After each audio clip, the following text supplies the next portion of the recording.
You did it again on your way out last week. Pressed a riddle into my hand at the door and vanished before I could ask a single thing. A source with no object in it, you said. No charge, no current, no solid thing sitting anywhere doing the work. And then you hung Faraday's name on it and strolled off whistling. I've turned that phrase over for 7 days. A cause you can't point your finger at. So, out with it tonight. What wakes a current when there's nothing there to wake it? I'll give you the whole of it, and gladly, since it's the strangest turn the course has taken yet. But let me stand last week's ground up first, because tonight grows straight out of where we left off. We ended on a wire, lying dead still in a fierce, steady field, the strongest you owned, and not a whisper of current ran down it. The field, for all its might, did nothing at all. That's the wall I've been beating my head on. Every current you ever showed me needed a shove from somewhere, a charge piled up, a voltage, something leaning on the wire to drive the flow along. And now you promise me a current with no shove behind it. That breaks the first thing you taught me back on night 1. Where's the push meant to come from, if not from a battery or a heap of charge?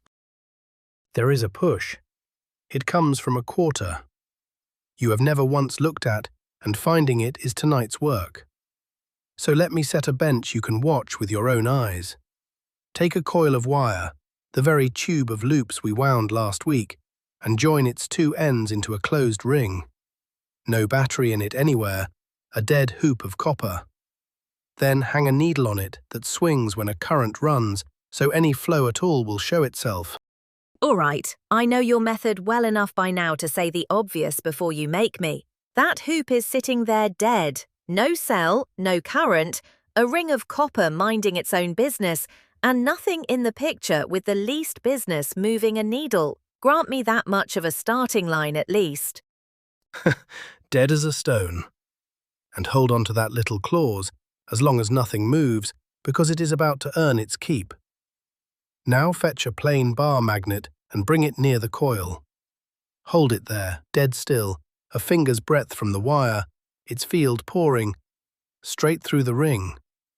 Watch the needle. What does it do?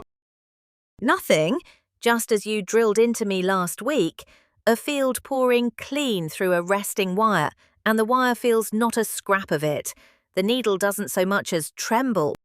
Not a hair. There is last week's law standing firm. Full strength, a hand's breadth of copper, no notice taken. Now move it. Push the magnet toward the coil, in toward the wire, and keep your eyes hard on that needle as you go. And, no, wait, you want my flag planted first. That's the rule of your house and I'll not break it. So, I'm sliding the magnet in, the field through the loops swelling as it nears. But a field did nothing a moment ago, so I'll wager, carefully, still nothing. A stronger field is no more than a bigger version of a thing that already did nothing. The needle stays dead. There's my guess, flat on the table. Knock it over. Then watch. It fall. Push the magnet in, and the needle leaps, a current springing up in a ring of copper with no battery within a mile of it, running round the loop for just as long, as the magnet keeps travelling. Only while my hand is actually moving it, not a beat before, not a beat after. Not 1 instant longer. Stop the magnet dead, hold it close and perfectly still, and the current dies, on the spot. Then draw it back out, and the needle swings the other way entirely. Hold on, hold on. Then it was never the field doing this at all. A field that strong sat there and did precisely nothing. It's the moving of it that pays, the changing. Say that last word with care, because the whole course turns on it. Not the field, the change in the field. While the magnet travels, the amount of field threading your loop shifts from 1 instant to the next, swelling as it nears and fading as it leaves. That shift is what drives the current. Freeze it, and the current dies stone dead. So the thing I needed all along wasn't a battery, it was a wiggle. I take a lump of iron, wave it at a hoop of wire like I'm shooing off a fly, and out pours electricity.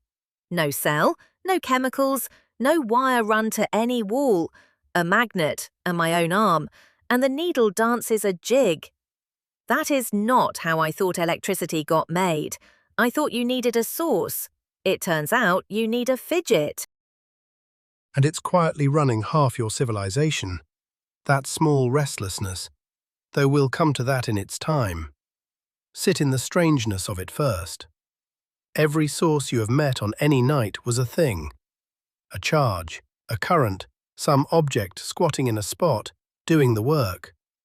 Here the source is no object whatever. It's a change, motion itself, standing in the place where a charge used to sit.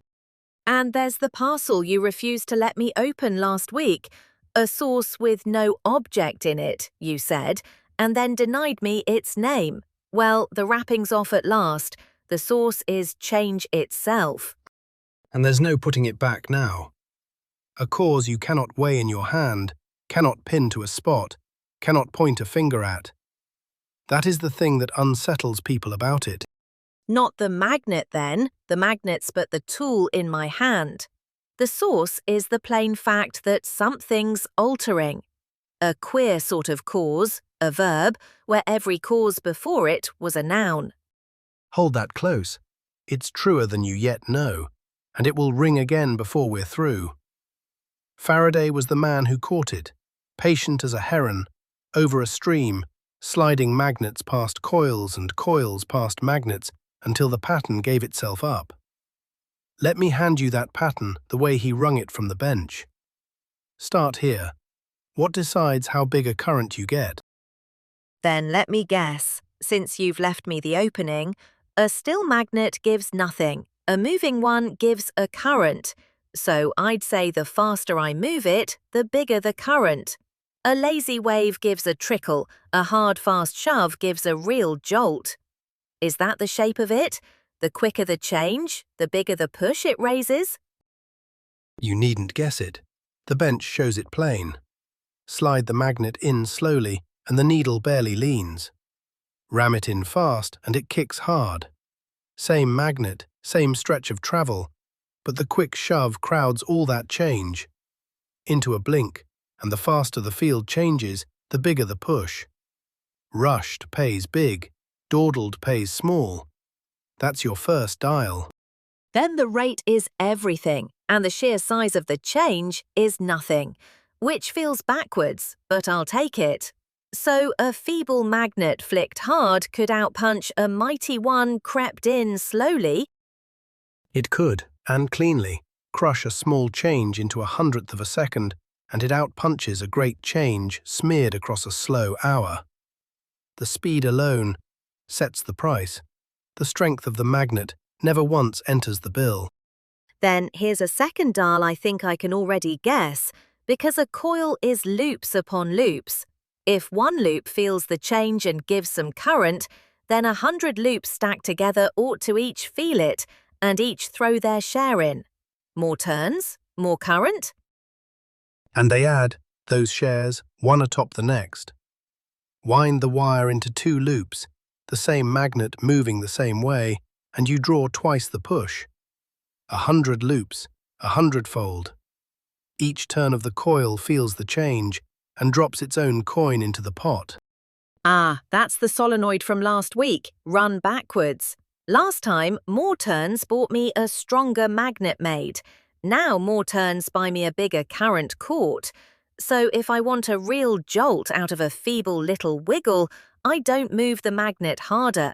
I wind on more turns and let 100 loops each take their cut of the very same change. Patience in the winding buys strength in the catch. That's the maker's secret, and it's why every working coil has its wire wound round 100 times and more. A finger's idle wave becomes a jolt worth reading purely by the patience of the winder. So set the 2 dials side by side, and you hold Faraday's rule entire. The current climbs with how fast the field through the loop is changing, and with how many loops you've wound. Quick change and many turns, a big push. Slow change and few turns, a small one. And no change at all, pays exactly nothing.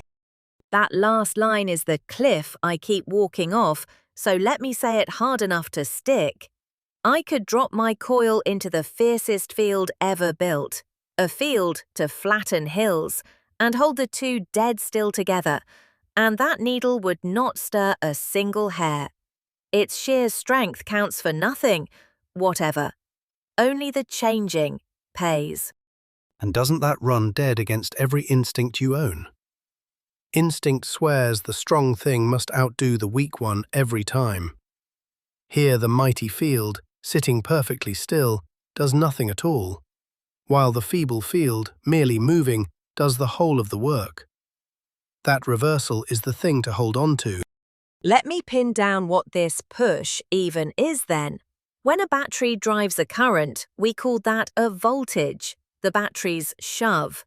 Is the thing my waved magnet raises the same kind of shove? Have I built, in effect, a little battery out of copper and motion? You have, and that is exactly the name for it, a voltage, an electromotive push, raised in the coil for just as long as the change lasts. A battery with no chemicals in it, made of nothing but the changing field. The instant the change stops, the battery vanishes. It lasts no longer than the motion that feeds it. A battery you must keep feeding by hand or it winks out. Now there's a strange sort of cell. Every battery I ever owned sat in a drawer, hoarding its charge for a year. This one hoards nothing. It mints each push fresh, on the instant, and only while I keep the magnet moving. Peculiar, isn't it? A source with no life of its own, but the motion you lend it. Now press on a phrase we keep leaning on. The field through the loop. Threading it, the way you threaded flux through a loop last week. The thing that must change is how much field is threaded through your ring, and there's more than one way to make that happen. Can you find them? Well, sliding the magnet nearer and further is one. More field, less field. Is that the only lever I've got? Moving the magnet toward the ring and away from it. 3 roads, in fact, all reaching the same place, and it repays you to see their one road wearing 3 coats. Road 1. Hold the loop still and change the field itself. Move the magnet, or, as you'll see, switch a current on and off nearby. Road 2. Hold the field steady and move the loop. Carry your coil into a field or out of one. And Road 3. Road 3. Let me steal it before you say it. If what matters is how much field threads the loop, then it isn't only the field's strength or the loop's whereabouts, it's how the loop is turned. Hold it face on to the field and it catches a great deal. Twist it edge on and it catches none, the field slipping clean past the rim. So spin the loop and the threading changes with the field dead steady. Turning does it too. And now the set is complete. Whichever of the 3 you choose, they arrive at one place. The amount of field threaded through the loop changes, and the instant it changes, a current answers. So the wire can't tell one road from another.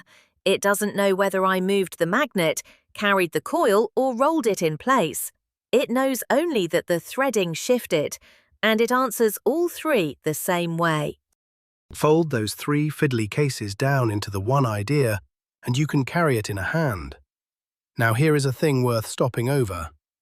When you move the loop through a steady field, you can very nearly see why a current comes. The wire's own charges are carried bodily, through a field, and last week you met what a field does to a charge that moves. It shoves it sideways, so carry the wire through the field, and its charges are moving charges, and the sideways shove runs them along the wire as a current. That one I can almost touch with my hands, but it falls apart the moment I hold the wire dead still and wave the magnet instead. Now, nothing in the wire is moving through anything. So what shoves the charges then? And there is the question that cracks the whole thing open. Take hold of it and don't let go, because I mean to make you wait for its answer. When the wire moves, last week's sideways shove explains the current cleanly. When the wire sits still, and the field changes, that explanation is simply gone. Nothing is moving through anything, and yet the current comes exactly the same. You'll make me wait. Of course you will, it's practically your signature, but I'll mark the spot in red ink.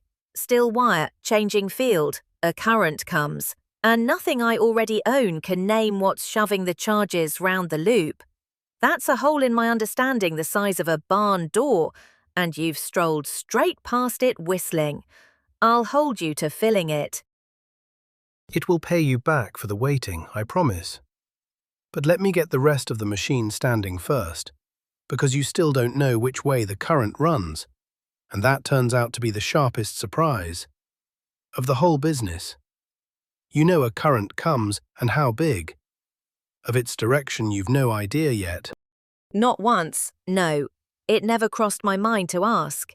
I was so startled a current came at all that I never stopped to wonder which way round the loop it goes. Push in, the needle jumps one way. Pull out, the other, you said. So there's a rule sitting there waiting. Let me set myself up to guess it, and you set yourself up to knock me flat. I can feel one of your ambushes coming, by how quiet you've gone. Guess away and put real money down, because this is the one nearly everybody gets backwards. And getting it backwards teaches you far more than nodding along ever could. Here's the setup. You push the magnet's north end in toward the coil.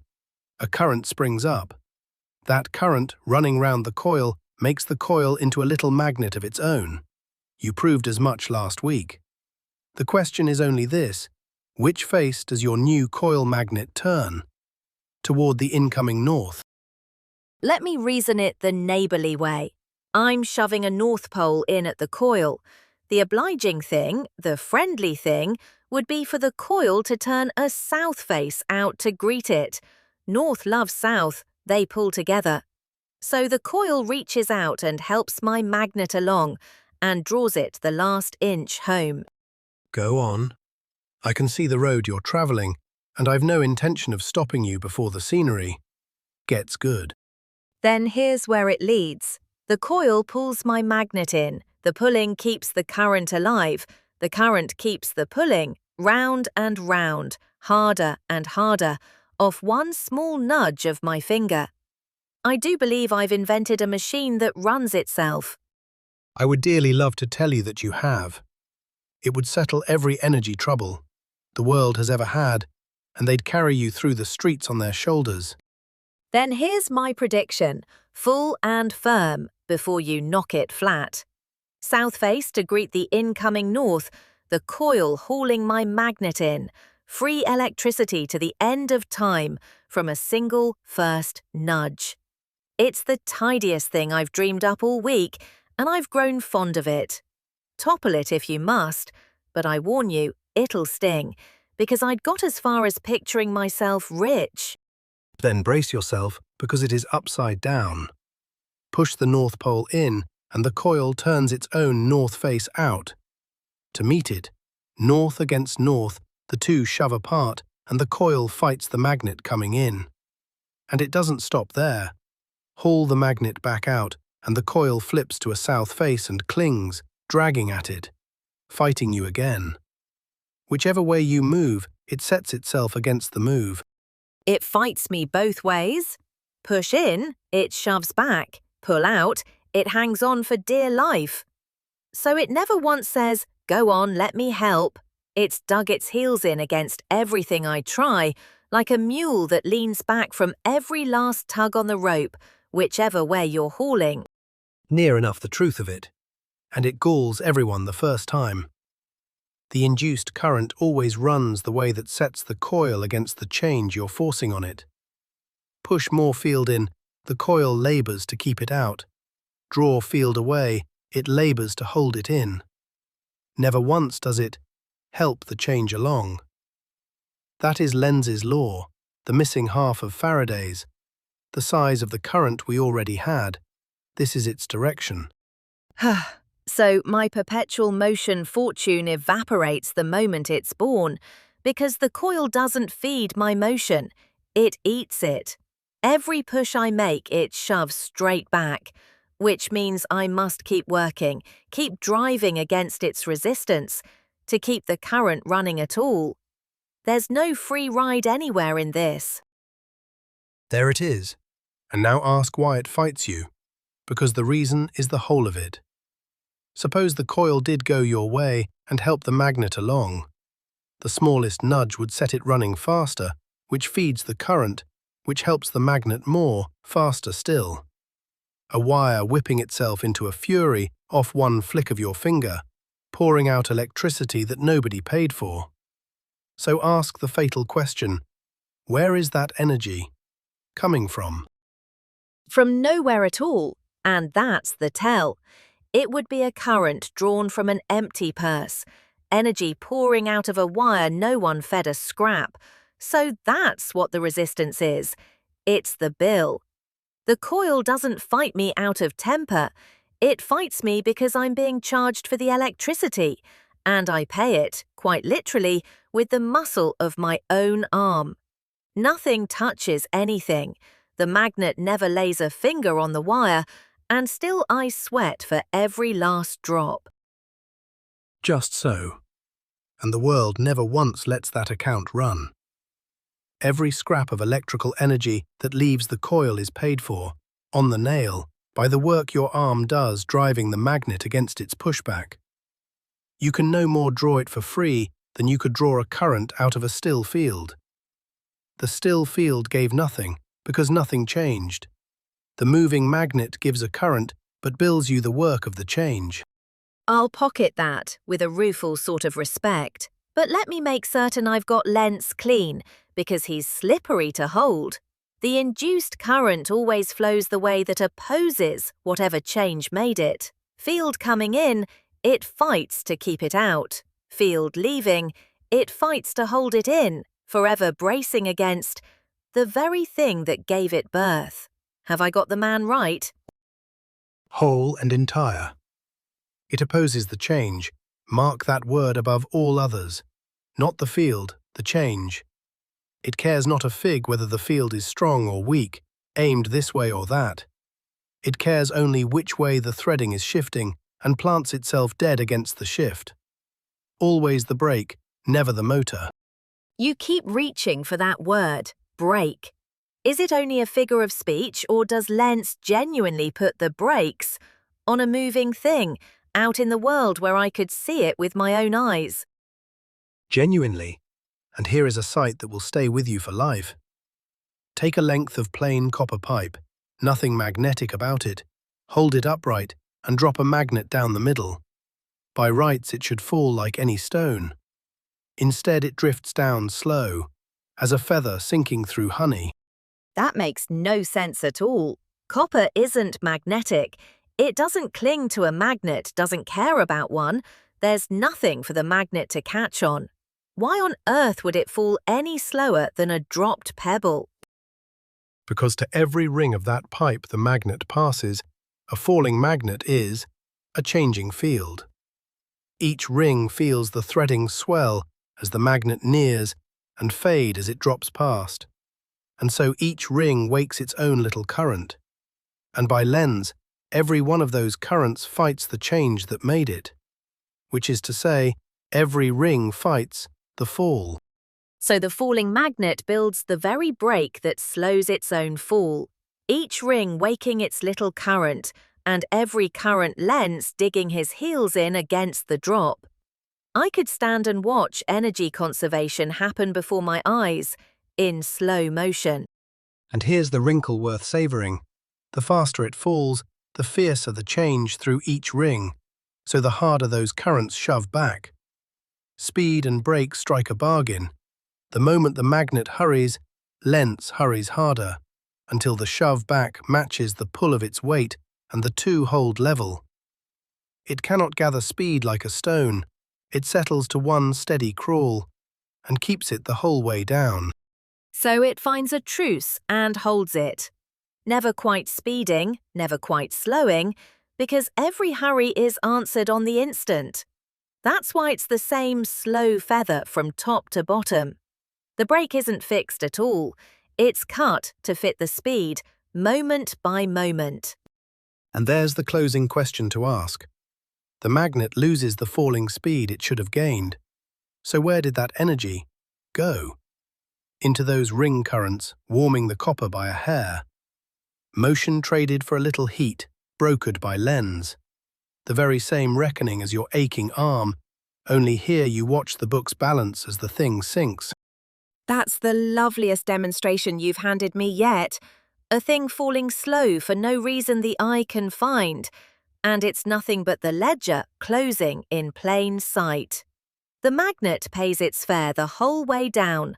I'll be dropping magnets down every pipe I can lay hands on this week. Drop them all week, by all means. That same drift and warm is a real brake on real machines, though we'll not chase that branch tonight. Here's the turn. Moving a magnet by hand is the small version of the trick. The grand version is where nearly all your electricity actually comes from. The same shove and be build, only driven by a wheel instead of your wrist. Let me take you there. Then lead on. I've been itching to learn where all this lives outside your bench. So far it's a parlour trick. Wave a magnet, wake a needle. You keep dropping hints that half the world runs on it, so show me the half. Where does waving iron at a hoop of copper turn into the electricity humming in my walls? Right here. Don't wave the magnet, spin it. Set a magnet turning round and round beside a coil, or spin the coil inside the magnet's field. It comes to the same thing. As it turns, the field threading the loop swells and shrinks, over and over, because the loop is forever rolling from face on to edge on and back. A ceaseless change in the threading made by nothing grander than steady turning. And a ceaseless change makes a ceaseless current. Of course it does. It's road 3 from before. Turn the loop and the threading changes. Except now I don't turn it the once, I turn it round and round forever. So the change never stops, so the current never stops. Spinning is nothing but changing, over and over, without an end. So anything that spins a coil in a field is a current machine that never runs dry, as long as something keeps the shaft turning. And that machine bears a name you've said 100 times without ever seeing its insides. A generator. Almost every wall socket on Earth is fed by one. A coil and a magnet, the one spun against the other. Here's the quiet joke folded inside it.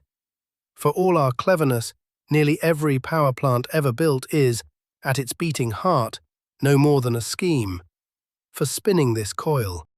Every power plant? The great smoking cathedrals of them, the cooling towers, the dams, the reactors humming behind their walls, all of it just to turn a coil. I'd pictured some grand special art of conjuring electricity out of fuel, and you're telling me it's my magnet and hoop from the bench, built to the size of a house. No cleverer in principle than your own wrist for all its bulk. Think what a coal plant truly does. It burns coal to boil water, to raise steam, to blow hard against a wheel and spin it. And on that spinning shaft rides a coil, turning in a magnet's field. Coal to heat to steam to spin, to current. All the fire and thunder of the place has the one task, to turn the coil. So the coal and the roaring steam are just an elaborate arm, doing what my arm did on the bench, shoving the change round and round. And a dam is only water's dead weight turning the same wheel. A wind farm is the weather leaning its shoulder on the blades. All one machine in different coats. The fuel changes. The last step never does. The same coil at the end of every one of them. Water, wind, steam, the heat of a nuclear pile. Each just a scheme for turning a shaft, and the shaft spins the coil, and the coil pays out current by Faraday's rule. Now feel length standing right behind it. Why does it take real fuel, real coal, real weight of water to keep a generator turning? Why won't it spin on for free once you've set it going? Because of the brake, lengths again. The instant the coil makes current, it fights the spin that's making it, exactly as it fought my hand. So the wheel doesn't turn freely.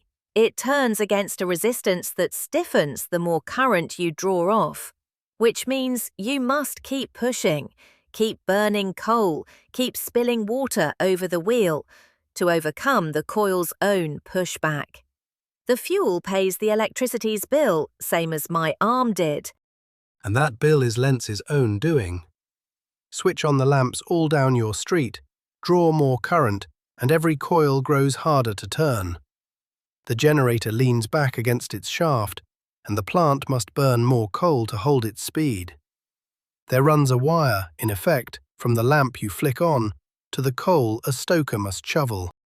There's a thread I'll not shake loose, flick a switch in my kitchen, and somewhere a furnace has to labour a hair harder for it.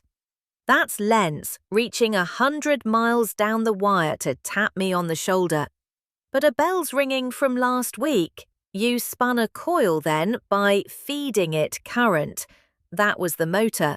Now I spin a coil to make current, the generator. Those are the same machine, aren't they, run in opposite directions? One device, not two. Last week you poured current into a coil sitting in a field, and it felt a shove and spun. Electricity in, motion out, the motor. Tonight you take that same coil in that same field and spin it by hand, and it pays out a current. Motion in, electricity out, the generator. Feed it power and it turns. Turn it and it feeds you power. Which machine it is hangs on nothing, but which end you push, that's almost too tidy to trust. And I suppose that's why a motor can act as its own brake. Let a spinning motor slip into being a generator, and it starts fighting its own motion, dragging itself down. The two halves of the one machine, quarrelling. Have I got that, or am I galloping ahead? Right where the engineers ran, as it happens. A motor spun with its power cut becomes a generator that breaks itself, and more vehicles on the road slow down exactly that way, turning their motors into generators and pouring the current back where it came from. But that's a branch off tonight's road. Let me clear up one puzzle first, because a spinning coil has a wrinkle in it you're about to notice. I think I've noticed it already, and it's bothering me. If the coil rolls round and round, the threading doesn't just change. It swells one way as one face comes round, then swells the other way as the far face comes round. Doesn't that flip the current's direction every half turn? First one way, then back. It does, and that's no flaw. It's exactly why your household current alternates. Spin the coil, and the current pours one way, then reverses, then pours back, over and over, in step with the turning, never once settling, into a steady stream. So the current in my walls is no steady river. It's a tide, sloshing forward and back many times a second, because it's born of a coil rolling over and over in a field. The spinning writes itself straight into the flow. That's why they call it alternating, the turning of the coil showing up as the to and fro of the current. And feel the sweetest part of that tide, because it proves the very thing I've hammered all night. When the loop swings edge onto the field, it holds almost no field at all. Yet that is the instant the threading changes fastest and the current runs at its fiercest. A quarter turn on, face on, the loop is brim full of field, fuller than at any other moment, and the current falls clean to nothing, because at the fullest the threading is, for that instant, not changing at all. So even the tide has its slack water, a breath of zero. Twice a turn, and it lands exactly when the loop is stuffed fullest with field. There's the whole lesson again, written in one turn of a coil. Most field, no current. least field, most current. It was never the amount, it was always the change. And that restlessness turns out to be a gift, because a current forever changing is just what the next machine feeds on. Which brings me to the other great child of tonight, and this one, mark you, needs no moving parts at all. That pulls me up short. Everything tonight has leaned on motion. A magnet waved, a coil spun, a magnet crawling down a pipe. And now you promise a version where nothing stirs at all? How on earth do you change the threading through a loop without moving a single thing? Anywhere. Because there's one road to changing a field that asks nothing to move. Not the magnet, not the loop, not a single moving part in sight. Cast your mind back to last week's electromagnet. A current in a coil makes a magnetic field, yes? So think, what becomes of that field if I move neither the coil nor anything else, but merely turn the current up and then down? Switch it on, switch it off, over and over, the coil sitting perfectly still. Then the field it makes swells and dies, right along with the current. Strong when the current's high, gone when it's off. And nothing had to move to do it. The field changes because the current feeding it changes. So I've got a changing magnetic field out of a dead-still coil, purely by fiddling the flow. And a changing field wakes a current in a neighbour. Oh, you're about to set a second coil down beside it, aren't you? Right up against the first. And mark this well, nothing connects the two. Two coils side by side, not a wire running between them, a gap of bare air in the middle. Pour a changing current into the first, switch it up and down, and it flings out a changing field, and that field pours straight through the second coil. And a changing field through a loop, by all you've learned tonight, wakes. A current in the second coil with no wire touching it anywhere. The first coil never sends a single charge across the gap. It sends a changing field, and that field wakes the second coil's own charges into a current on their own side of the air. Not a thread of copper joins them, and still each coil hears exactly what its neighbour does. The whole message carried on, the changing field alone. So I can drive a current in a wire connected to nothing, purely by rattling the current in a wire nearby.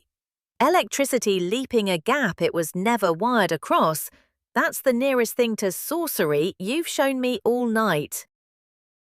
And that machine has a name, a transformer. It sits in the grey box up the pole outside your house, and in the little brick that charges your phone. Through the night, two coils, no connection between them, one changing field carrying the influence over the gap. And why would anyone want that? What's the grey box on the pole actually for?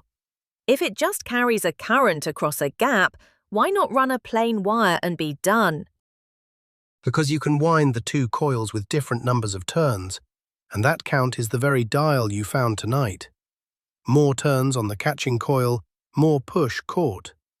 So for the long haul, you send the power out at a high push, but a thin trickle, which travels the miles cheaply.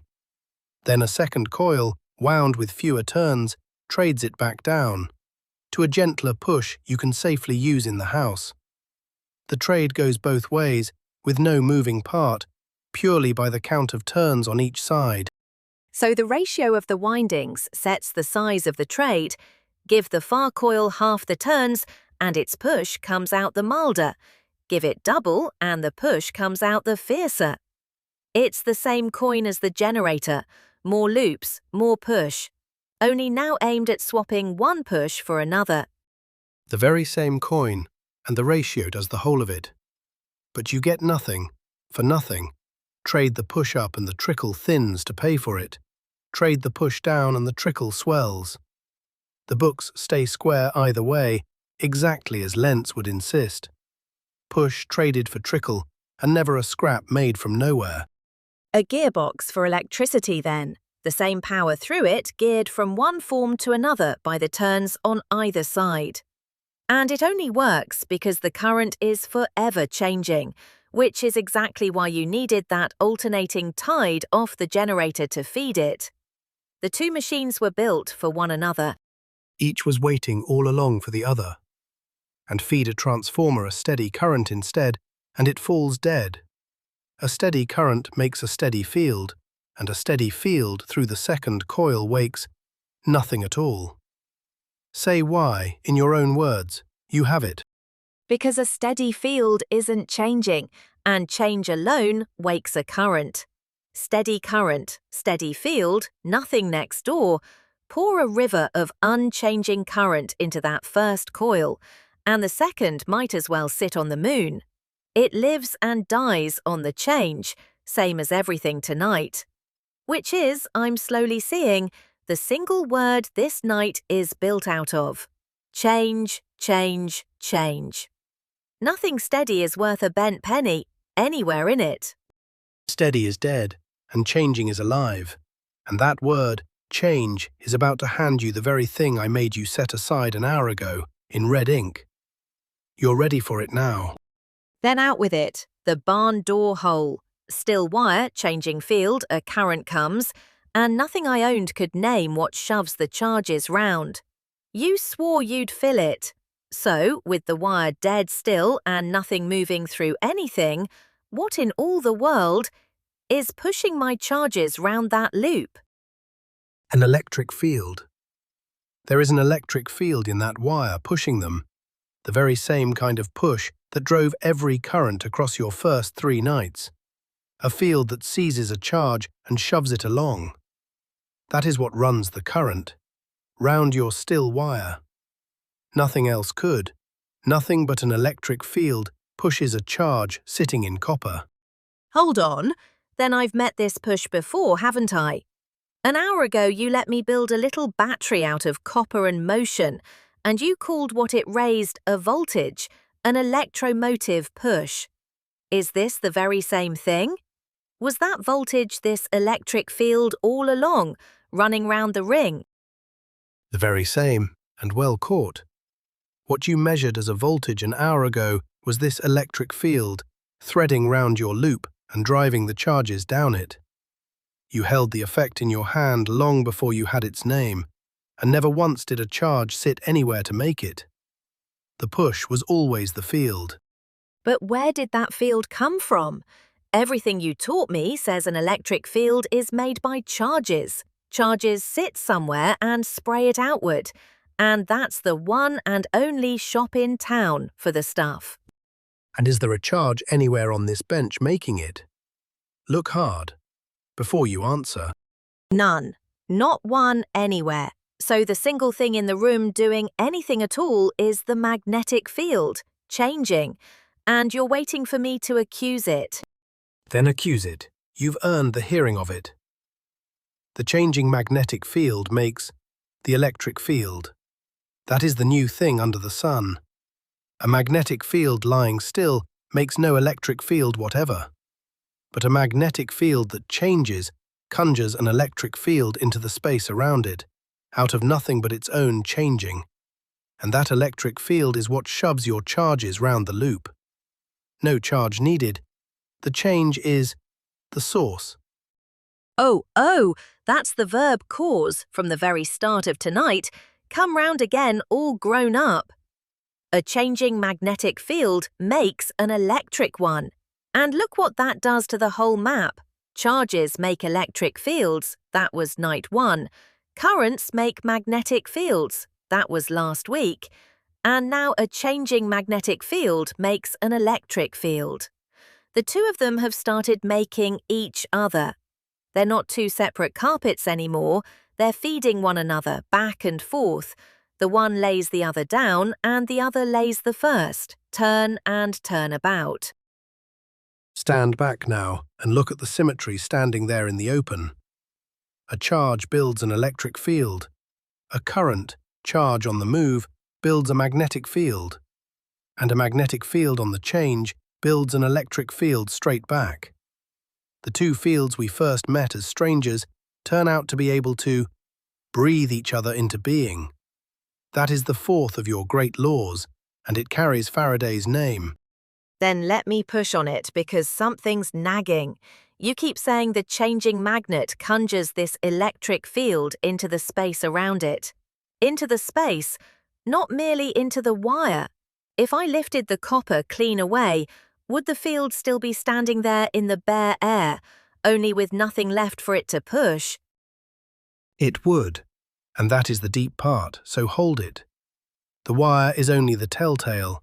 It lights up so you can see something is there. Take it away, and the changing magnet still lays its electric field across the empty space where the copper used to be, with not a charge in sight to have made it. The field is the real thing. The current was only its footprint in the dust. And let me guess its shape, because it ought to have one. Last week, a current made a field that curled, closed rings wrapped round the wire. This new electric field, born of a changing magnetic one, does it curl too? Or does it spray outward in spokes like the electric fields of the early nights? It curls. The induced electric field wraps in closed loops around the changing magnetic field, the very mirror of last week's magnetic rings round a current. There, a current sat in the middle with magnetic loops circling it.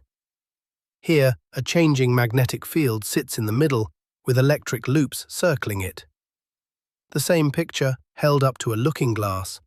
Swap the word current for the words changing magnetic field. Swap magnetic for electric, and the one law reads straight off as the other. Ampere's law held up to a looking glass then. Current in the middle with magnetic rings become a changing magnetic field in the middle with electric rings. The two laws staring at each other across the mirror. You're not the first to shiver at that reflection, and you won't be the last.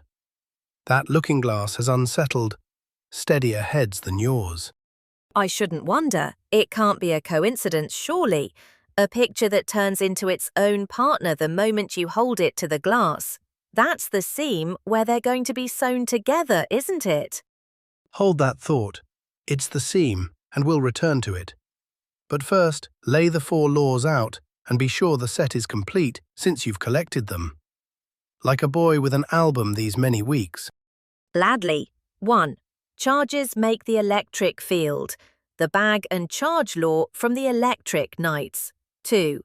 No lone magnetic poles. Every magnetic line a closed loop. 3. Currents make the curling magnetic field. Last week's walk the ring. And 4. Tonight. A changing magnetic field makes an electric one. Faraday. 4 laws pasted in the album, and not one corner left empty. Before you shut the album, notice the odd one out. The first 3 each speak of a thing sitting still, a charge in its place, a loop closed on itself, a steady current holding its course. Only the 4th speaks of change. It is the single verb among 3 nouns, which is why it was the last of the 4. To be found, and why it's the one law with a door in it. The 3 still lifes, and 1 law with the wind in it. So the whole strangeness of the night, the verb cause, the source I couldn't point at, comes down to this. The 4th law is the only one of the 4 that moves. 4 laws. The same 4 the world will come to call Maxwell's. Laced together, they hold every last fact of electricity and magnetism there is. But don't press the album shut quite yet, because there's a wonder crouching inside that 4th law, that outsizes the law itself. You said the fields have started making each other. Follow that one step further than is altogether safe. If a changing magnetic field makes an electric field, what might a changing electric field do? If the making runs both ways, then a changing electric field ought to make a magnetic one, turn for turn. And then, oh, that's a runaway, isn't it? The magnetic change makes an electric field, and if that electric field is itself changing, it makes a magnetic field. And that one changing makes another electric one, each birthing the next. Don't stop for breath now. Follow it clean, out the door. leapfrogging off through empty space with no wire and no charge to prop it up, a field that keeps itself alive by forever changing into the other kind. The charge is thrown away entirely and the thing still runs. Can that be real? Hold there. Hold right there.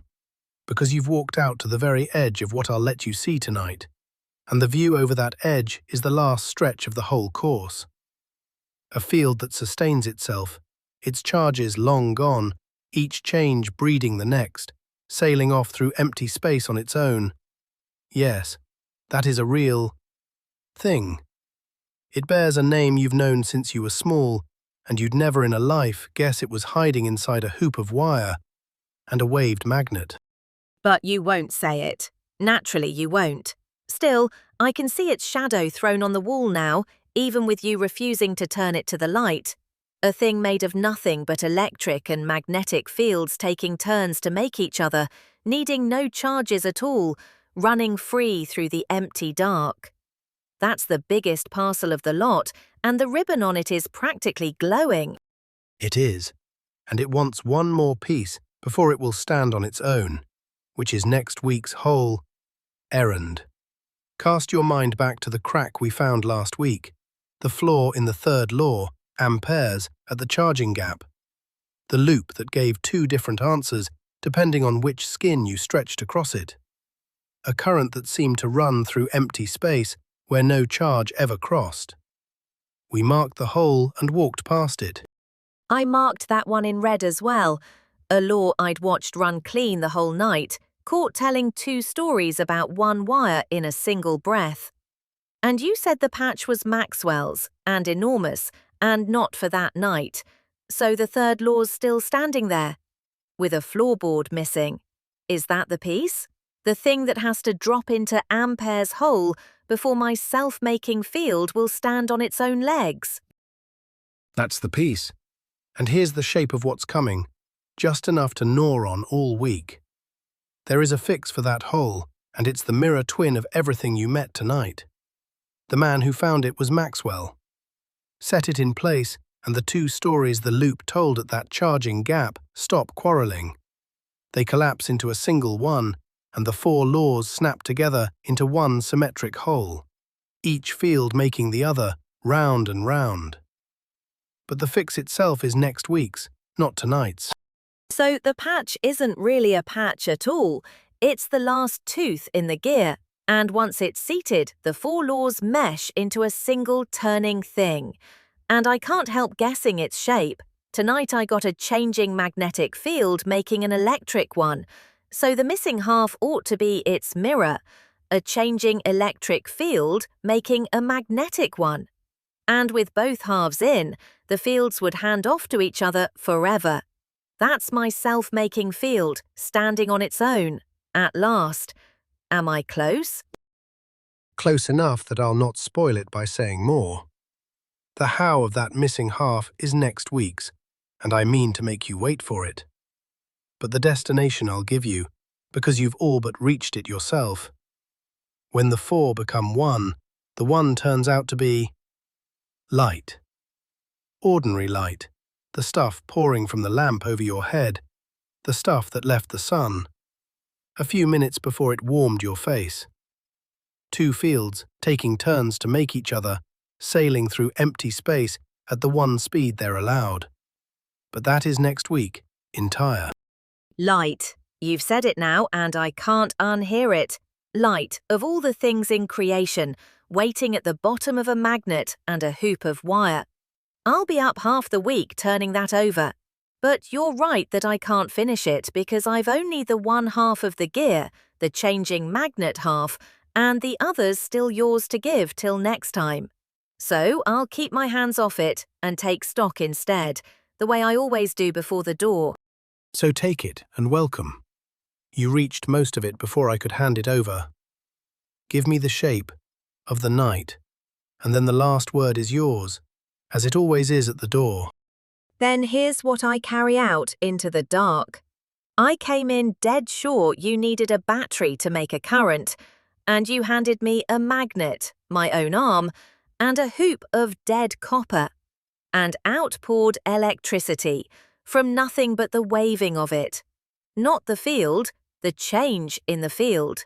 A source that's a verb, where every source before it was a thing. Faster change, bigger current, more turns, more current. And a field sitting still, however monstrous, worth precisely nothing. That's the root of it all. Go on, you're not near done. Not by half. Then I bet the coil would help my magnet in and make me a rich man, and it did the flat reverse. It fought me every way I moved, because the electricity has to be paid for in the sweat of my arm, and the universe never extends credit. That's lens. The current braces against the change that made it, or the books wouldn't balance.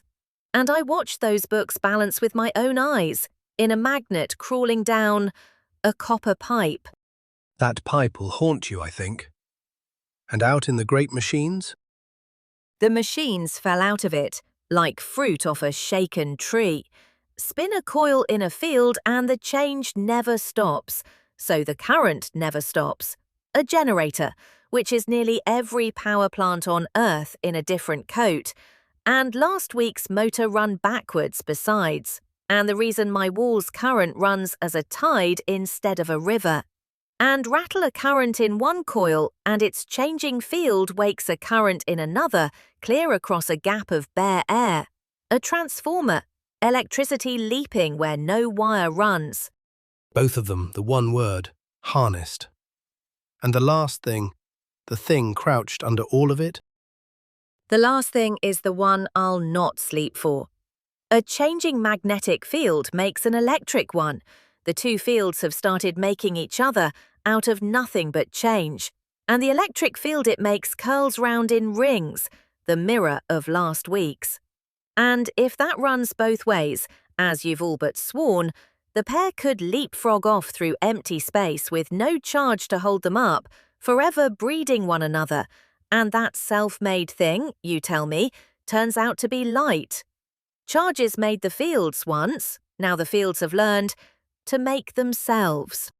The fields have learned to make themselves, carry exactly that out the door, and no more till next week.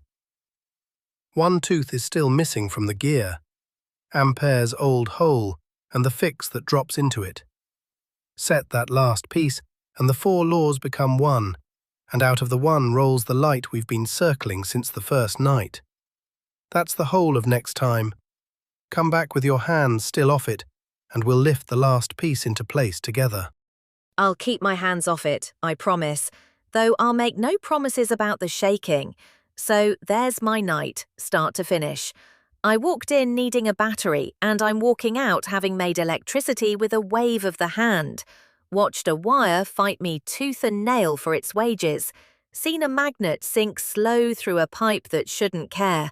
Found the engine of nearly every power plant hiding in a spun hoop of copper, and caught the two fields red-handed, learning to make each other, with light, apparently, waiting at the end of the road.